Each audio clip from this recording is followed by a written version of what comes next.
Hey everybody, welcome back. Today we're going to be going over how to manage your store settings and pretty much your store's overall profile. So we're going to start off in the back end of the Shopify store, and we're going to go over here into the bottom left and click settings.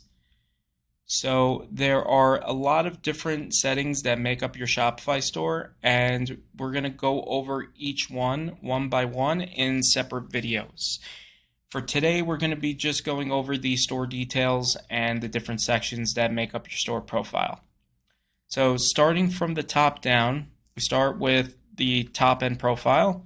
And over here, we have the name of the store, the account email for the store, and the store phone number.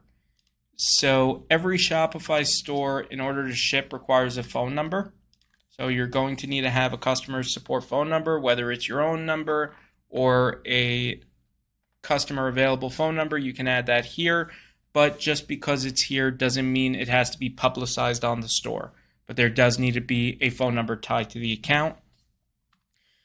Your store name is just what Shopify is going to recognize as the store name internally.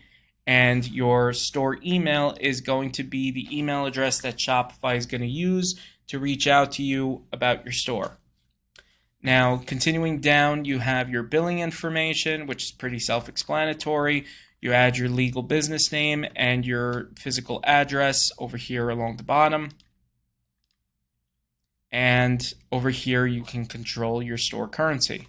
So if you're selling in multiple markets and you're charging in different currencies, Shopify, by courtesy, will convert all those other currencies into your default store currency over here. So make sure you have your store currency set correctly if it's not done so already. Now you have your time zones and units of measure. This is going to be important for calculating shipping and order times.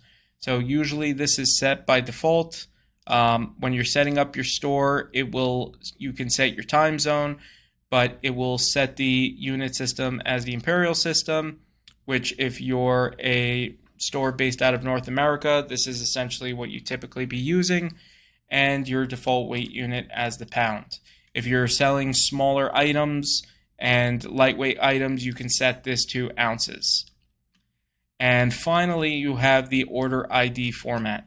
So when an order comes into your store, it automatically gets an order number assigned to it, and they are assigned in numerical order.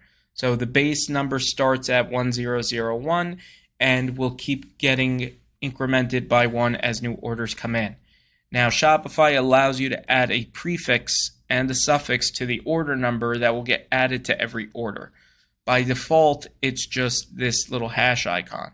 But if I wanted to add another prefix, so let's say I wanted to add BSD for Bluesoft Design, that will get added to every order, and it shows you along the bottom over here how it will show as they come to the site. And we can also add a suffix. So now you see prefix and suffix. And just make sure that any changes that you make, you click save over here in the bottom right or in the top left. Or if you want to discard the changes that you made, you can click discard over here and it will get rid of any requests that you made.